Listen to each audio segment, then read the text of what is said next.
I want to make sure I don't have this. I don't need this. Yeah, okay, cool. All right. So let's continue what we did yesterday. I want to make sure that we have a clear understanding of what a slope-intercept form is, and then how we write a slope-intercept form given 2 points. Okay. So for today, though, I want to start this first before writing down the title. Let's give you 2 points. Pretend I have the following: -2 and 5, and another point is -3 and let's see what that. Let's say 7. Fair enough. Okay. Can you plot these 2 points for me right now? What is it? Where do I go? Just describe to me what would you do to plot. Okay, so you left 2.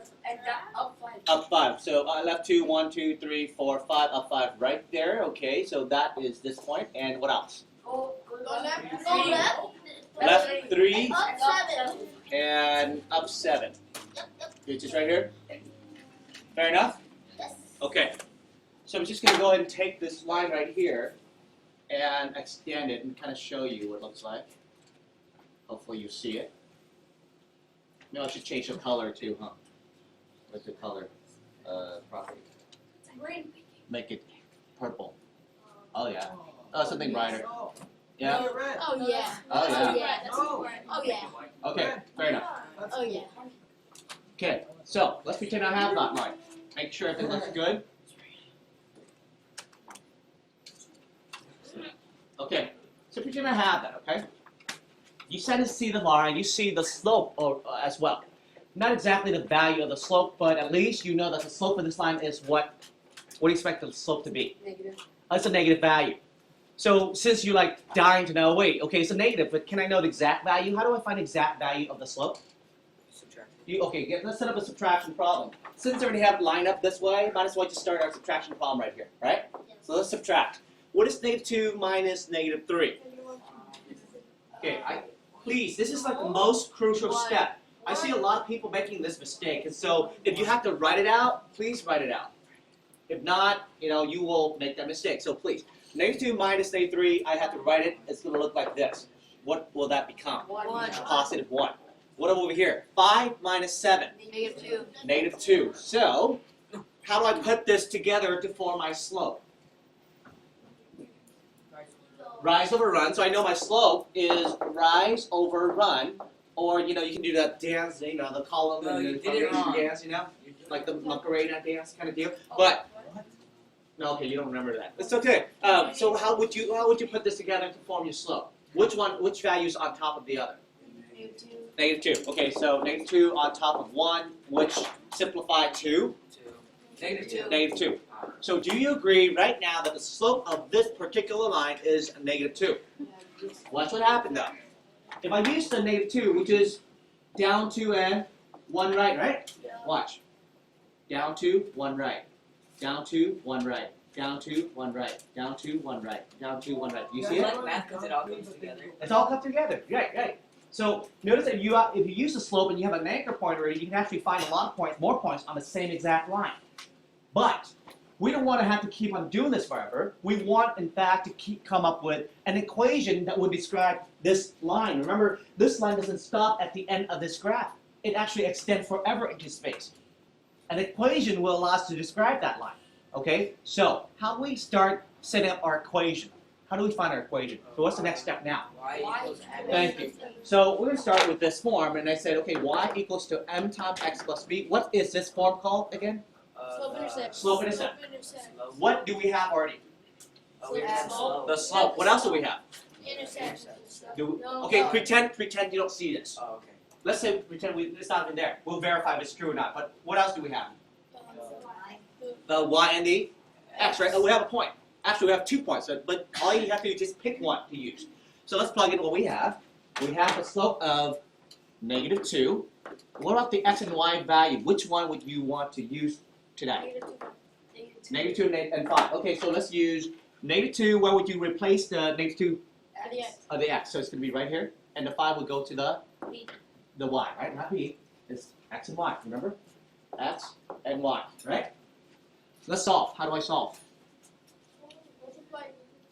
So this becomes 4. Next, subtract the 4, both sides. You add up b equals to 1. So I got my y-intercept. I got my slope right here. How do I put this together to form an equation? Y equals to negative 2x plus 1. And look, to really understand, what's going on. Look, is this our y-intercept? Go back to your graph right here and look at this right now. Is that also your y-intercept crossing over at 1? Yes. So we know that we got our equation correct. You see it? Okay. Any questions so far on what we did? No. But what else do you notice? Do you realize that any point on this line right here, let's say I take that point, what is the location of that point? 1, 2, 3, negative 1, 2, 3, 4, 5. 3, negative 5. Thank you. 3, negative 5. Watch what happened. Graphically, you can actually see that the point is on the line. No question about it, right? But what if I ask this?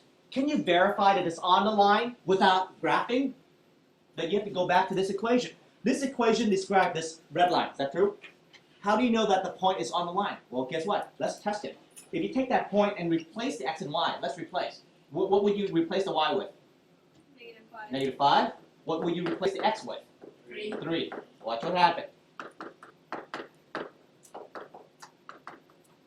What did you notice? It's equivalent. Yeah, they're equal. So that means if a point is on the line, the answer that you will get has to be equivalent. The left has to equal to the right. So let's pretend now, I know graphically you'll see that this point is not on the line. It's so obvious because it's not on the line. But let's test it anyway. We have 4 and 2, right? Let's test that point to see if it's going to yield an answer to what your the question is. So I take 4 and 2 and replace that. So the 2 will go here, and the 4 will go into x. Let's solve for that. Well, it becomes negative 8 plus 1, so 2 equals to negative 7. Is that true or false? False. False. So what can you conclude out of this experiment? How do you know the point is on the line given an equation? It's going to be equivalent. Yeah, you plug it and test. If it's equivalent, you know that point is on the line. What if you plug in a point and test it, and you got a false answer? What does it mean? It's not on It's not on the line. You see how simple that is? So any point that's on this line has to be true when you plug it in. Any point that's not on the line will be false when you plug it in. Okay? So that's the part that I want you to get out of this. But there is something more that I want you to get today, and this is called, here we go, the lesson for today. It's called 4 or 5. Writing, oh man, that's horrible. Sorry about that. Equation in point slope form. And you're like, what is he talking about? Point slope form? Okay, what is that all about? But let's recall this for a minute. The equation that we obtained from here was what? Y equals to negative 2x plus 1. We agree? We just obtained that earlier, right? Keep that for now. Don't erase that out of your memory just yet. I want you to show you a brand new way to do this, and we call this the point slope form. Let's first introduce to you what it looks like. The point slope form is in this format. Write it down, please. Box it so that you know. This here is called the point slope form. Y minus an empty box equals to m, and you know what m is, right? The slope. Times, parentheses of course, x minus an empty box. Okay, you're like, box? What is that box? Well, as it turns out, the box that's close to y will be the y value, and the box that's close to x will be the x value of a point. Okay? For this particular function, equation though, form, you do not replace the x or the y at all. You leave that intact because it will actually speed up your calculation to obtain the equation. I'll show you why. Let's say that last time we picked 3, negative 5 already, right? Or we picked, what did we pick last time? Negative 2 and 5? Yeah. Let's pick negative 3 and 7 this time, just to prove that it will work either way. So I'm going to pick 3, negative 3, and 7, and you know that negative 3 is x and 7 is your y. But please, do not replace the x and y this time. Instead, put it in the correct box. This is the y box, close to y, so what would you put in here? 7. Very good. What you put in here? -3. See? So this is the only thing that's different. The rest is actually the same. What do you replace m with? 2. -2. So here's your slope. So let me just go and complete that for you. Y minus 7 equals to -2. X minus -3 will become plus. This right here, guys, is called the point slope form. Just by plugging in. That's the point slope form. But the magic doesn't end here. It ends when you actually start simplifying. Let's simplify this. How would you simplify this first? What do you do? Distribute. So you end up with y minus 7 equals to what? -2x -2x. plus 3 What is this? -6. -6. And then how do you solve for y? Plus 7. Good. Plus 7. Watch what happens.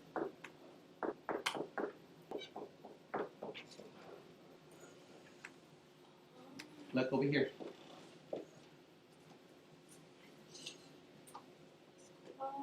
Oh.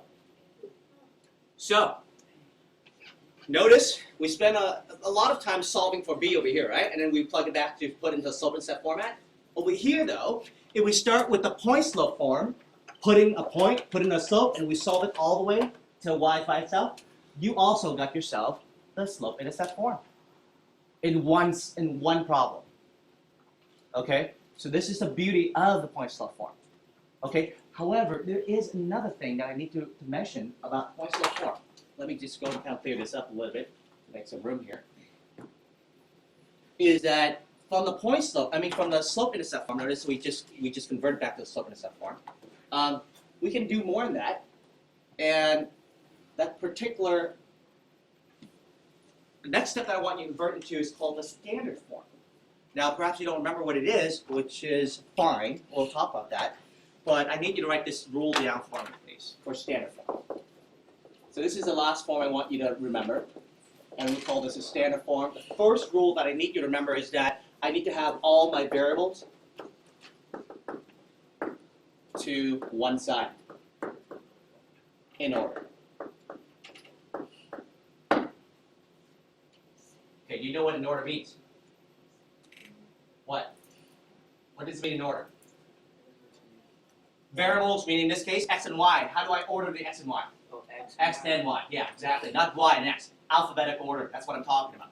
Second rule that I need you to remember is that all coefficients, you know what coefficients are? Yeah, what are they? They're the number of the variable. In front of the variable. Good. Are integers only. Okay? Are integers only, and the first coefficient has to be positive. Has to be positive. So keep that in mind as you work on this problem. So this is the rule that I need to remember. All variables on one side in order.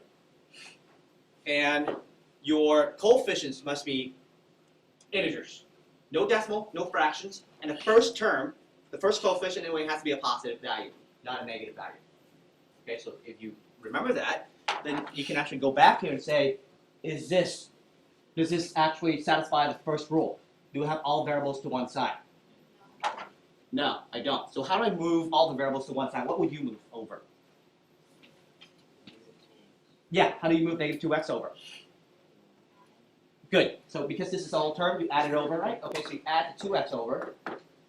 What you end up with is 2x, what? Plus y equals 1.